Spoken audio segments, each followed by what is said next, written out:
Ya, teman-teman semua, selamat datang kembali ke channel ini.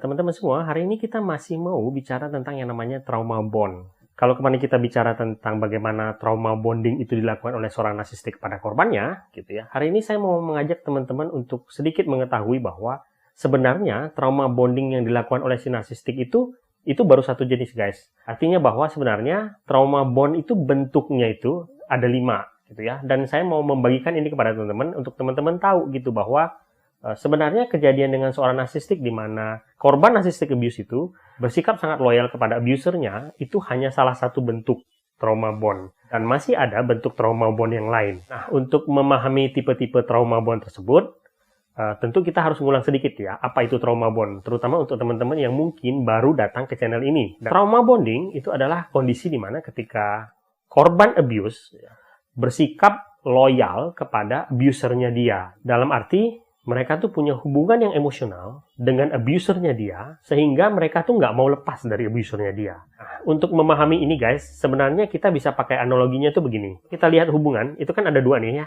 abusernya sama korbannya. Kalau kita melihat dari kondisi normal, ketika sebuah hubungan terjadi, ya, kalau misalnya salah satu melakukan abuse atau tindakan yang menyakitkan kepada korbannya, secara normal ketika misalnya kita disakiti, misalnya, kita akan bereaksi. Misalkan, kita akan melarikan diri, atau kita akan melawan. Gitu.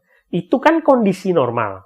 Nah, kata kunci ketika kita mau memahami trauma bond itu adalah kondisi di mana korbannya itu melakukan hal-hal yang berlawanan dengan logikanya kita sebagai orang normal. Artinya adalah ketika kita bicara bahwa orang yang disakiti itu harusnya melawan, misalnya, atau melarikan diri, seseorang yang mengalami trauma bond justru loyal kepada abusernya dia, gitu. Ini kan boleh kita katakan sesuatu yang tidak normal atau berlawanan dengan logika. Nah, kata inilah nanti akan kita pakai untuk mempelajari tipe-tipe dari trauma bond. Oke ya guys ya, nah mari kita mulai. Yang pertama itu kita bicara dulu tentang apa yang kita pelajari di channel ini, gitu ya, tentang bagaimana narsistik membentuk trauma bonding dengan korbannya. Trauma bonding yang dibentuk oleh si narsistik dengan korbannya, itu tipenya itu sebenarnya namanya kontrol, guys, gitu ya. Jadi kontrol itu adalah keadaan di mana ketika abusernya dan korbannya itu menjalin hubungan, tetapi hubungannya itu nggak setara. Artinya salah satu lebih tinggi daripada yang lain dan mengontrol penuh partner dia yang berada di bawah dia, gitu. Ini kan sesuatu yang nggak sehat kan sebenarnya. Kalau yang kita pelajari selama ini kan bahwa ketika si narsistik itu menjalin hubungan dengan korbannya, dia akan penuh korbannya dia, gitu ya. Dia akan melakukan apapun yang dia mau dan korbannya itu boleh dibilang hanya bisa menurut kepada dia. Dan yang dia lakukan itu adalah tindakan-tindakan abusif. Nah, seperti kita bilang tadi, korbannya itu justru melakukan tindakan-tindakan yang berlawanan dengan logika, kan? Gitu. Ketika kita orang normal akan berkata bahwa bagaimana mungkin kamu masih bertahan dengan dia yang selalu menghina kamu, yang selalu menyakiti kamu, yang melakukan pelecehan terhadap kamu, kamu justru loyal kepada dia. Para korban narsistik abuse itu justru nggak bisa melepaskan diri dari abusernya dia. Bahkan ketika misalnya si narsistik melepaskan mereka, mencampakkan mereka, justru memohon-mohon untuk kembali kepada si narsistik. Nah, ini yang kita katakan sebagai trauma bonding. Dan jenisnya itu namanya kontrol. Ya, itu 1. 2, tipe yang lain itu namanya fawning. Fawning itu biasanya kita kenal dengan nama people pleaser. Ya, teman-teman mungkin sudah banyak tahu lah people pleaser itu kan seperti apa. Nah, kan kalau kita lihat ya teman-teman ya, orang-orang yang jadi people pleaser itu kan biasanya kan sebenarnya mereka itu boleh dibilang kan nggak dihargai kan sama orang-orang gitu. Kalian perhatikan lah, biasanya mereka tuh nggak dihargai, diperlakukan dengan seenak hati oleh orang-orang. Tetapi anehnya, para people pleaser itu kan justru berusaha sekuat tenaga menyenangkan hati para abusernya dia. Artinya orang-orang yang meremehkan dia, orang-orang yang tidak menghargai dia. Ini kan sebenarnya kita bisa bilang juga kan bahwa ini tidak normal juga kan, di mana ketika seseorang seharusnya ketika diperlakukan dengan tidak hormat, dia harusnya melawan atau tidak terima atau pergi dari hubungan tersebut, seorang people pleaser justru sekuat tenaga berusaha menyenangkan orang-orang yang tidak menghargai dia. Dan itu juga kita sebut sebagai trauma bond.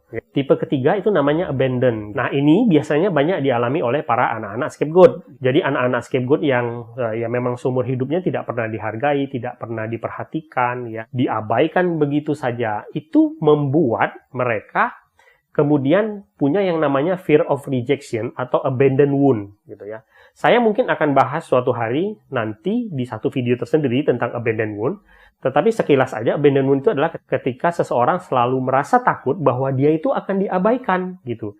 Nah, kalau kita lihat ya pada anak-anak scapegoat sebenarnya, untuk anak-anak scapegoat yang memang misalnya belum teredukasi gitu, kalau kita perhatikan bahwa anak-anak scapegoat itu kan mereka diabaikan oleh orang tua NPD-nya mereka kan, selalu direndahkan, selalu dicari kesalahannya. Nah, kalau kita secara logik misalnya atau secara normal, ketika misalnya kita diabaikan misalnya, seharusnya kan kita marah akan hal itu dan kita nggak bisa terima itu.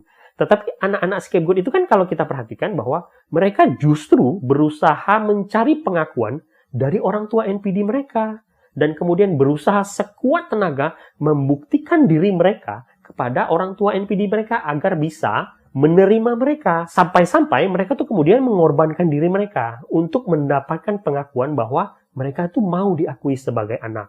Nah, sekali lagi seperti kita bilang, ini kan sebenarnya berlawanan dengan logika di mana ketika orang tua yang menelantarkan kamu, justru kamu berusaha sekuat tenaga untuk mendapatkan pengakuannya mereka. Yang keempat itu namanya emotional neglect. Ya, ini untuk informasi ya, saya pernah bikin series ini gitu teman-teman tentang childhood emotional neglect. Mudahnya adalah emotional neglect itu adalah penelantaran emosional. Ketika emosi-emosi kamu tidak pernah direspon secara benar, kamu kemudian akan tumbuh menjadi seseorang yang tidak bisa kembali mengenali emosi-emosinya kamu. Dan dalam kehidupan sehari-hari kamu tidak bisa merespon emosi-emosi orang lain secara normal. Gitu ya. Kenapa? Karena kamu nggak punya pengetahuan tentang itu. Gitu ya. Ciri-cirinya itu banyak guys, saya pernah bikin di video ini. Tetapi intinya itu adalah bahwa ketika kamu punya emotional neglect, itu membuat kamu bersikap berlawanan dengan apa yang dilakukan oleh orang-orang normal. Artinya misalnya seperti bahwa kamu tidak bisa mengambil keputusan secara benar, kamu takut untuk mengambil keputusan-keputusan akan hal-hal kecil, kamu akan selalu berusaha menempatkan orang lain di atas kepentingan kamu. Dan masih banyak hal lain yang sebenarnya terjadi gitu ya. Ketika orang-orang yang punya emotional neglect ini menjalin hubungan, biasanya mereka akan selalu merasa bahwa kebutuhan mereka itu tidak pernah bisa dipahami oleh pasangannya sendiri. Ya. Untuk lebih jelasnya teman-teman bisa nonton di video series ini. Karena sebenarnya teman-teman banyak dari kita tuh sebenarnya mengalami childhood emotional neglect, cuma biasanya kita nggak sadar akan hal itu.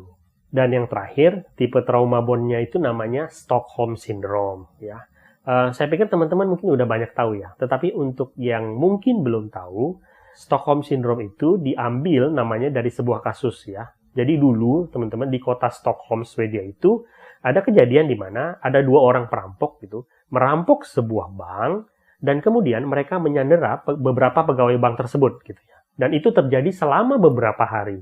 Dan ketika akhirnya drama perampokan itu berakhir, sandera dan korbannya itu justru ketika mereka berpisah, mereka sedih gitu. Dan kemudian di pengadilan para sandera tersebut nggak mau bersaksi untuk melawan para perampok tersebut gitu ya. Jadi kondisinya adalah ketika misalnya kita secara normal mengatakan bahwa harusnya ketika seseorang disandera, secara logika mereka kan harusnya melawan penyanderanya mereka. Atau dalam arti mereka punya ketakutan terhadap penyanderanya mereka gitu ya. Tetapi di kasus ini, sanderanya itu justru kemudian jatuh cinta dalam tanda kutip atau mempunyai kedekatan emosional dengan penyanderanya mereka gitu ya. Di kasus-kasus lain misalnya, kasus di mana seorang wanita gitu ya, diculik gitu oleh kawanan penjahat juga gitu ya. Nah, kemudian beberapa waktu kemudian kawanan tersebut kembali melancarkan aksi mereka dan ketika mereka tertangkap, wanita yang kemarin mereka sandera tersebut justru mengikuti mereka, bersimpati dengan mereka dan menjadi salah satu bagian dari perampokan tersebut gitu. Ini kan sekali lagi teman-teman, kita udah bilang ya, bahwa ini kan berlawanan dengan logika. Artinya, Stockholm Syndrome itu biasanya diartikan sebagai kondisi di mana seseorang itu justru jatuh cinta kepada abusernya dia. Ketika sebuah tindakan abusif itu harusnya menciptakan jarak yang negatif antara pelaku dan korbannya, pada Stockholm Syndrome itu justru menciptakan ikatan emosional yang membuat korbannya itu kemudian justru loyal kepada abusernya dia. Nah, itu adalah beberapa tipe trauma bond yang bisa saya share buat teman-teman. Intinya adalah teman-teman, ketika kita melihat sebuah tindakan abusif, ketika kita melihat korbannya itu bertindak di luar logika, cobalah untuk mengerti itu. Mencobalah mencari tahu mengapa dia bisa berada dalam kondisi seperti itu. Dan ketika misalnya kita bisa mengetahui tentang hal itu, kita bisa mencari cara untuk menolong mereka supaya bisa lepas dari keadaan abusive tersebut. Karena orang yang berada dalam trauma bond biasanya sangat sulit untuk melepaskan diri. Nah, selain bonding yang mereka punya, abusernya juga biasanya nggak akan tinggal diam. Ya. Semoga video ini berguna. Sampai jumpa di video berikutnya.